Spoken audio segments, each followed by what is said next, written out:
ವೀಕ್ಷಕರೇ, ನಿರೀಕ್ಷೆಗೂ ಮೀರಿ ರಾಜ್ಯ ಕಾಂಗ್ರೆಸ್ನಲ್ಲಿ ಒಂದು ರೀತಿಯ ದೊಡ್ಡ ಮಟ್ಟದ ಬೆಳವಣಿಗೆಗಳು ಆಗ್ತಿದ್ದಾವೆ.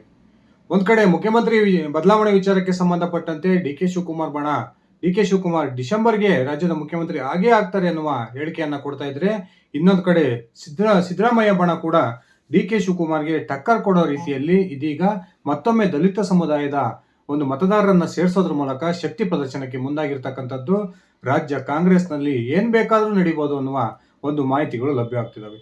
ಇನ್ನೊಂದು ಕಡೆ ಇತ್ತೀಚೆಗೆ ಡಿ ಕೆ ಶಿವಕುಮಾರ್ RSS ನ ಒಂದು ಪ್ರಾರ್ಥನಾ ಗೀತೆಯನ್ನ ಆಡೋದ್ರ ಮೂಲಕ ಹುಟ್ಟಿಸಿಕೊಂಡಿರ್ತಕ್ಕಂಥ ಹೊಸ ವಿವಾದ. ಈ ವಿವಾದಕ್ಕೆ ಸಾಕಷ್ಟು ಕಾಂಗ್ರೆಸ್ನ ಹಿರಿಯ ನಾಯಕರು ಡಿ ಕೆ ಶಿವಕುಮಾರ್ ವಿರುದ್ಧ ತಿರುಗಿ ಬಿದ್ದಿದ್ರು ಕೂಡ D K Shivakumar don't care.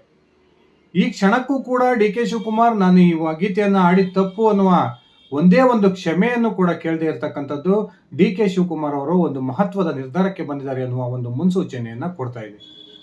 ಈಗಾಗಲೇ ಸಿದ್ದರಾಮಯ್ಯ ಬಣ ಇದೇ ಒಂದು ಅಂಶವನ್ನ ಉಪಯೋಗಿಸಿಕೊಂಡು ಡಿ ಕೆ ಶಿವಕುಮಾರ್ ಅನ್ನ ಕಟ್ಟಿ ಹಾಕ್ತಕ್ಕಂಥ ಪ್ರಯತ್ನಕ್ಕೆ ಕೈ ಹಾಕಿದ್ರೆ, ಡಿ ಕೆ ಶಿವಕುಮಾರ್ ಒಂದ್ ರೀತಿ ದೃಢ ನಿರ್ಧಾರಕ್ಕೆ ಬಂದಿದ್ದಾರೆ ಅನ್ನುವ ಮನಸ್ಥಿತಿಯಲ್ಲಿದ್ದು, ಈ ಯಾರು ಏನೇ ಮಾಡ್ಕೊಂಡ್ರು ಕೂಡ ನನಗೇನೇ ಆಗ್ಬೇಕಾಗಿಲ್ಲ ಅನ್ನುವ ಒಂದು ರೀತಿಯ ಮನೋಭಾವವನ್ನ ಪ್ರದರ್ಶನ ಮಾಡ್ತಾ ಇದ್ದಾರೆ. ಬನ್ನಿ ಸ್ನೇಹಿತರೆ, ಈ ನಮಸ್ತೆ ಸದಾ ವತ್ಸಲೆ ವಿಚಾರಕ್ಕೆ ಸಂಬಂಧಪಟ್ಟಂತೆ ಕಾಂಗ್ರೆಸ್ನ ಯಾವ್ಯಾವ ನಾಯಕರು ಡಿ ಕೆ ಶಿವಕುಮಾರ್ ಅವರ ವಿರುದ್ಧ ಏನೆಲ್ಲ ಮಾತಾಡಿದ್ದಾರೆ ತಿಳ್ಕೊಂಡು ಬರೋಣ.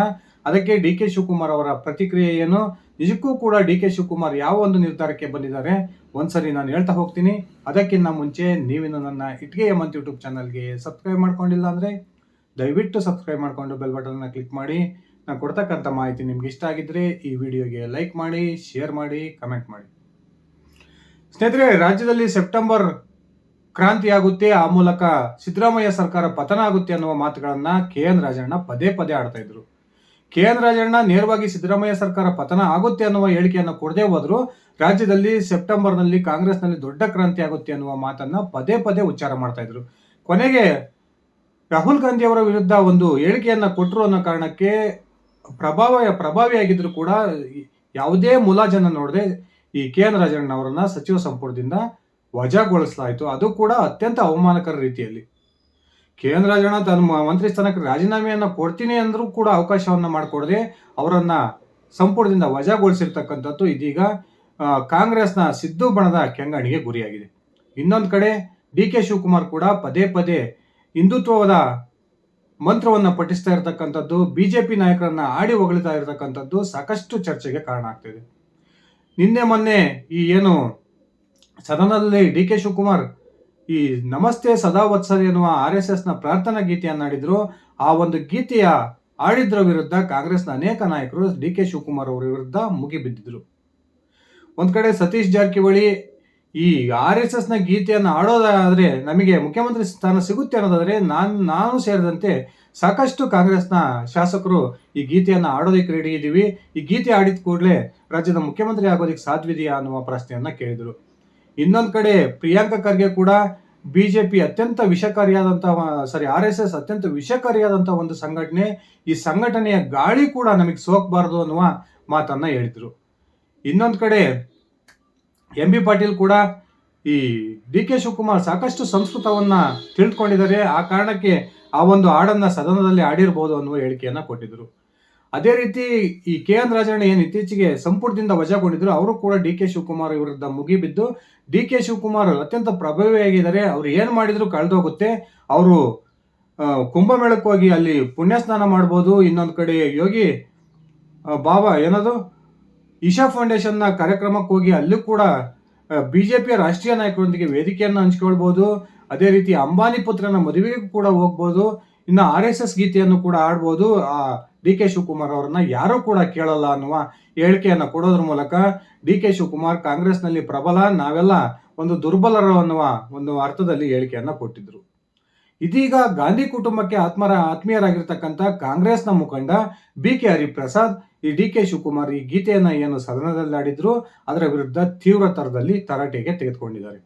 ಹೌದು ಸ್ನೇಹಿತರೆ, BK ಹರಿಪ್ರಸಾದ್ ನೇರವಾಗಿನೇ ಡಿ ಕೆ ಶಿವಕುಮಾರ್ ರಾಜ್ಯದ ಜನರ ಕ್ಷಮೆಯನ್ನ ಕೇಳಬೇಕು, ಇವರು ರಾಜ್ಯದ ಉಪಮುಖ್ಯಮಂತ್ರಿಯಾಗಿ ಈ ಒಂದು ಗೀತೆಯನ್ನ ಸದನದಲ್ಲಿ ಆಡಿದ್ರೆ ನನಗೇನು ತಪ್ಪು ಅನ್ನಿಸ್ತಾ ಇರಲಿಲ್ಲ, ಆದ್ರೆ ಇವರು KPCC ಅಧ್ಯಕ್ಷ ಜವಾಬ್ದಾರಿಯನ್ನು ಹೊಂದಿದ್ದಾರೆ, ಆ ಜವಾಬ್ದಾರಿಯಲ್ಲಿರ್ತಕ್ಕಂಥ ಒಬ್ಬ ವ್ಯಕ್ತಿ ಗಾಂಧಿಯನ್ನ ಕೊಂದಿರ್ತಕ್ಕಂಥ ಒಂದು ಸಂಘಟನೆಯ ಹಾಡನ್ನು ಆಡಿರ್ತಕ್ಕಂಥದ್ದು ಅಕ್ಷಮ್ಯ ಅಪರಾಧ.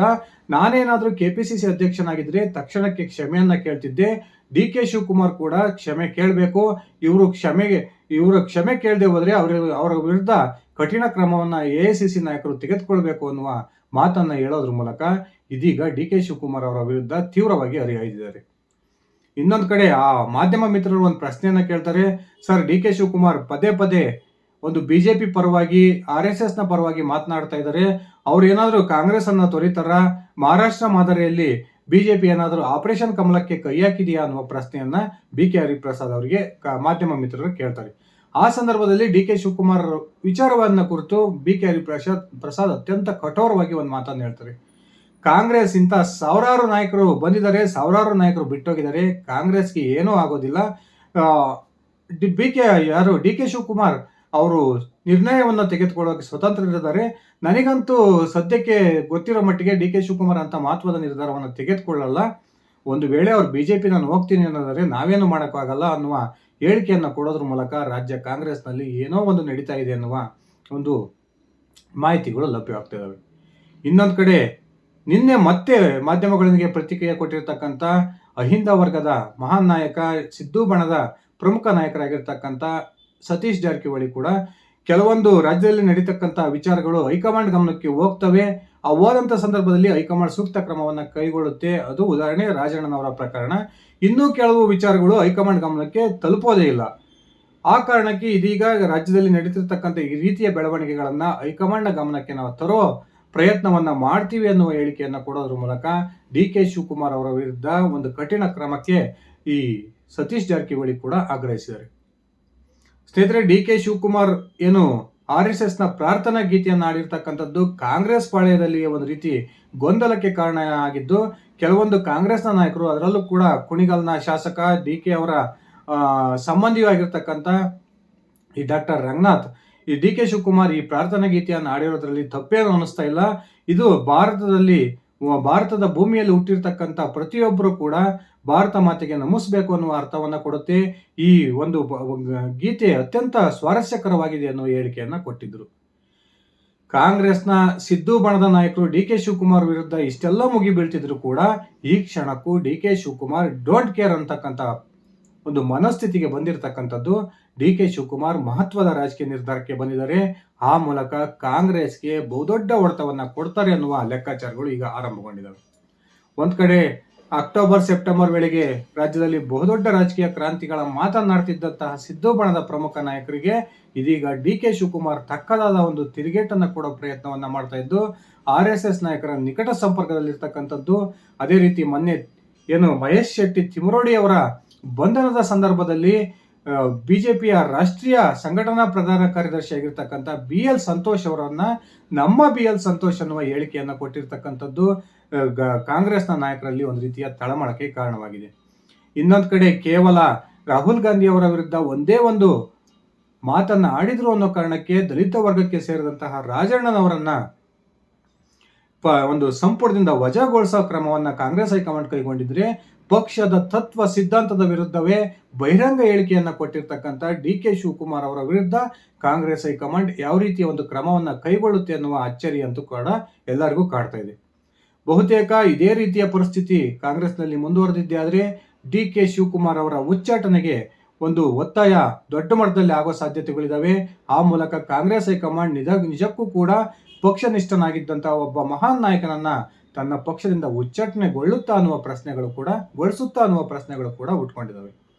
ಸ್ನೇಹಿತರೆ, ನಿಮ್ಮ ಅಭಿಪ್ರಾಯದ ಪ್ರಕಾರ ಇತ್ತೀಚೆಗೆ BJP ಹಾಗೂ ಹಿಂದುತ್ವಕ್ಕೆ ಹತ್ತಿರವಾಗ್ತಾ ಇರತಕ್ಕಂಥ DK ಶಿವಕುಮಾರ್ BJPಗೆ ಸೇರ್ಪಡೆ ಆಗ್ತಕ್ಕಂಥ ನಿರ್ಧಾರಕ್ಕೆ ಬಂದಿದ್ದಾರಾ, ಅಥವಾ ಕಾಂಗ್ರೆಸ್ ನಾಯಕರ ವಿರುದ್ಧ ಒಂದು ರೀತಿಯ ಬ್ಲಾಕ್ ಮೇಲ್ ತಂತ್ರವನ್ನ DK ಶಿವಕುಮಾರ್ ಅನುಸರಿಸ್ತಾ ಇದ್ದಾರಾ? ನಿಮ್ಮ ವೈಯಕ್ತಿಕ ಅಭಿಪ್ರಾಯವನ್ನ ಕಮೆಂಟ್ ಮಾಡಿ. ಇದಿಷ್ಟಾಗಿತ್ತು ನನ್ನ ಇವತ್ತಿನ ಈ ವಿಡಿಯೋ. ನಾನು ಕೊಟ್ಟಿರ್ತಕ್ಕಂಥ ಮಾಹಿತಿ ನಿಮ್ಗೆ ಇಷ್ಟ ಆಗಿದ್ರೆ ಈ ವಿಡಿಯೋಗೆ ಲೈಕ್ ಮಾಡಿ, ಶೇರ್ ಮಾಡಿ, ಕಮೆಂಟ್ ಮಾಡಿ. ನೀವಿನ್ನು ನನ್ನ ಇಟ್ಗೆ ಹೇಮಂತ್ ಯೂಟ್ಯೂಬ್ ಚಾನಲ್ಗೆ ಸಬ್ಸ್ಕ್ರೈಬ್ ಮಾಡ್ಕೊಂಡಿಲ್ಲ ಅಂದರೆ ದಯವಿಟ್ಟು ಸಬ್ಸ್ಕ್ರೈಬ್ ಮಾಡಿಕೊಂಡು ಬೆಲ್ ಬಟನ್ನ ಕ್ಲಿಕ್ ಮಾಡಿ. ಧನ್ಯವಾದಗಳು ಸ್ನೇಹಿತರೆ, ಶುಭ ದಿನ.